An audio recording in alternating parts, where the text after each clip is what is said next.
बहुत साल पहले की बात है। सुंदरबन के जंगल में शेर खान का शासन था।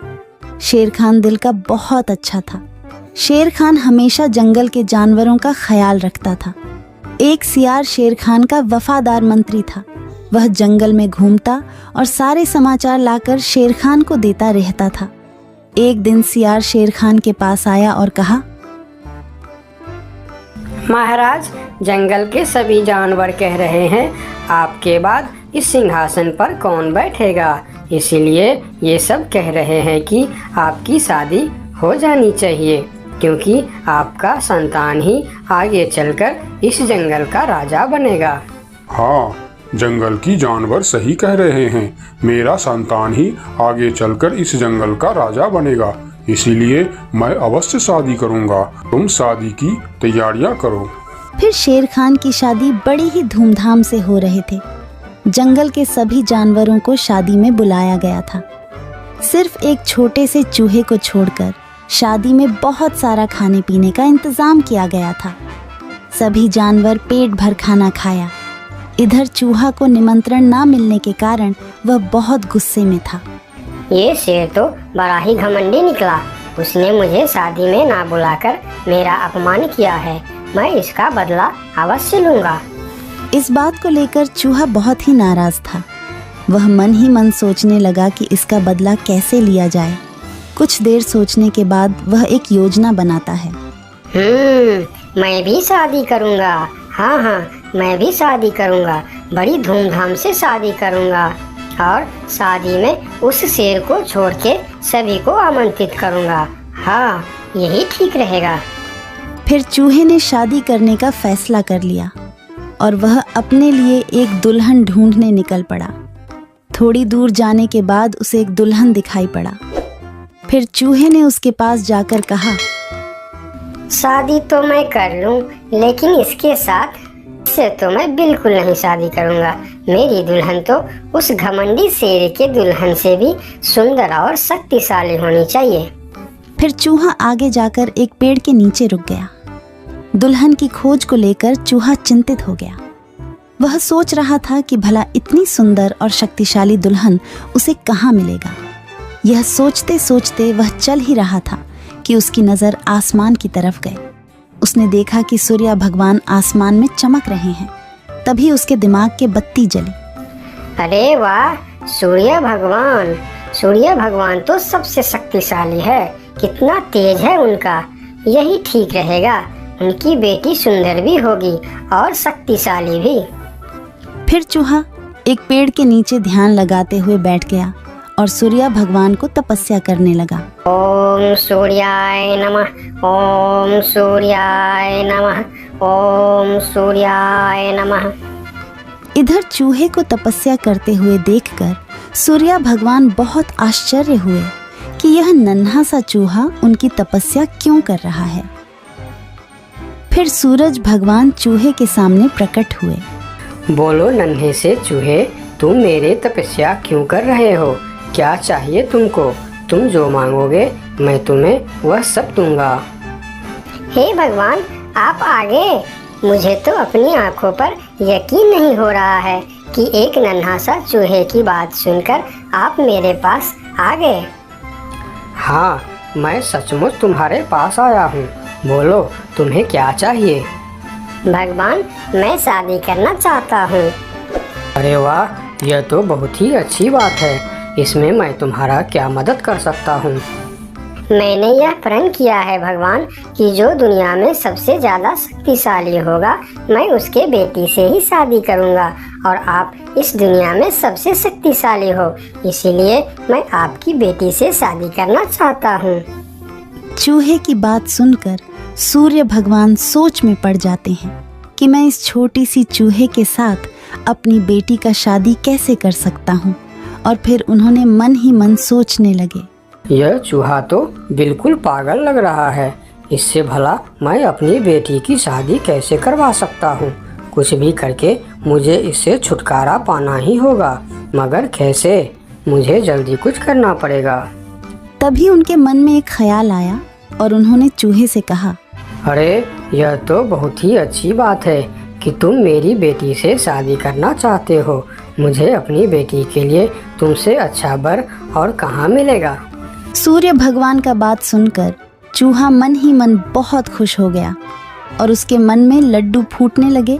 तभी सूर्य भगवान बोलते हैं, लेकिन एक समस्या है, मैं दुनिया का सबसे शक्तिशाली नहीं हूँ और तुमने प्रण किया है कि जो दुनिया में सबसे ज़्यादा शक्तिशाली होगा तुम उसी के बेटी से शादी करोगे। अगर तुमने मेरी बेटी से शादी की तो तुम्हारा प्रण टूट जाएगा। हे भगवान, ये आप क्या बोल रहे हो? आपसे भी शक्तिशाली? आपसे शक्तिशाली भला इस दुनिया में और कौन हो सकता है? मुझसे शक्तिशाली तो वह बादल है जो अपने परछाई से मुझे भी ढक देता है। यह सुनकर चूहा आसमान की तरफ बादल को देखने लगा और बोला, अगर बादल आपसे भी ज्यादा शक्तिशाली है तो मैं फिर उसकी बेटी से ही शादी करूंगी। आप उसे नीचे बुलाइए। फिर सूर्य भगवान ने बादल को नीचे बुलाया और बादल उनकी बात मानकर धीरे धीरे नीचे आया। बादल जी, मैं आपकी बेटी से शादी करना चाहता हूँ क्योंकि आप दुनिया के सबसे शक्तिशाली हो। मैं अपने आप को बहुत बड़ा भाग्यमानी समझूंगा अगर आपकी विवाह मेरी बेटी से हुई, लेकिन मैं दुनिया का सबसे शक्तिशाली नहीं हूँ। मुझसे शक्तिशाली तो हवा है जो हमें भी उड़ाकर दूर चला जाता है। अच्छा, तो यह बात है। ठीक है, फिर मैं हवा की बेटी से ही शादी करना चाहता हूँ। आप हवा को बुलाइए। फिर बादल ने हवा को बुलाया और हवा धीरे धीरे करके नीचे आया। फिर चूहा ने अपनी विवाह का प्रस्ताव हवा को बताया। फिर हवा मुस्कुराते हुए बोली, मुझे बहुत अच्छा लगेगा अगर मेरी बेटी की विवाह आपके साथ होता है, लेकिन मैं दुनिया का सबसे शक्तिशाली नहीं हूँ। मुझसे शक्तिशाली तो पर्वत है जो हमारे हवा के झोंकों को भी रोक देता है। आप उनकी बेटी से ही शादी कीजिए। फिर पर्वत को भी बुलाया जाता है और चूहे ने पर्वत के सामने भी अपना प्रस्ताव रखता है। पर्वत जी, आप दुनिया का सबसे शक्तिशाली है और मैं आपकी बेटी से शादी करना चाहता हूँ। क्या आपको कोई ऐतराज है? मुझे भला क्या ऐतराज हो सकता है? आप मेरी बेटी से विवाह करना चाहते हैं, यह बहुत ही अच्छी बात है, लेकिन मैं भी दुनिया का सबसे शक्तिशाली नहीं हूँ। ये आप क्या कह रहे हैं? मैं यकीन नहीं कर सकता कि आपसे शक्तिशाली भी दुनिया में और कोई होगा। हाँ है, मेरे शिखर पर एक मोटा सा चूहा रहता है। वह मुझे रोज कुतर कुतर के वहाँ एक बड़ा सा सुरंग बना लिया है और उसमें अपने बच्चों और परिवार के साथ रहता है। वह मुझसे भी शक्तिशाली है। आप उसी के बेटी से क्यों नहीं शादी कर लेते? अगर ऐसी बात है तो फिर आप मुझे ले चलो उसके पास। मैं उसके बेटी से ही शादी करना चाहता हूँ। फिर सब मिलकर उस मोटे चूहे के पास जाता है और उसके पास उस नन्हा सा चूहा का शादी का प्रस्ताव रखता है। फिर जब नन्हा चूहा उस मोटे चूहा की बेटी को देखते हैं तो वह उसे बहुत पसंद आता है और फिर उन दोनों का शादी बहुत ही धूमधाम से होता है। नन्हे चूहे ने जंगल की सारे जानवरों को निमंत्रण दिया, लेकिन शेर से बदला लेने के लिए उसने उनको निमंत्रण नहीं भेजा। जब शेर खान को इस बात की खबर होती है तो शेर खान बहुत ही गुस्सा हो जाता है और अगले दिन सियार को उस चूहे के पास भेजता है और बोलता है, उस चूहे को कल मेरी दरबार में हाजिर करो। अगले दिन सियार उस चूहे को बुलाने के लिए उसके घर पर जाता है। अरे चूहा भाई, तुमको शेर खान ने याद किया है, जल्दी चलो। चूहा सियार के साथ शेर खान के दरबार में जाता है। उसे देखते ही शेर खान चिल्लाकर बोलते हैं, चूहे चूहे, तुम्हारी इतनी बड़ी दुस्साहस!